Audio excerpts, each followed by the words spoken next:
সেটাই তো চিন্তার বিষয়।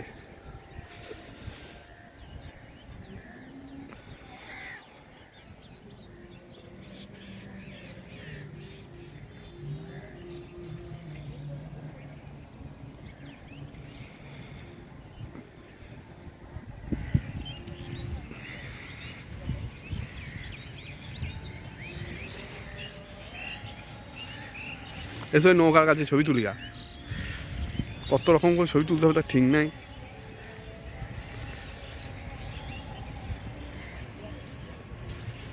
এটা আমি আংবাং করে করছি ভিডিওটা, আংবাং করে করছি। আমার ইউটিউবে একটাও লেন্থ ভিডিও নাই, সব শর্ট ভিডিও।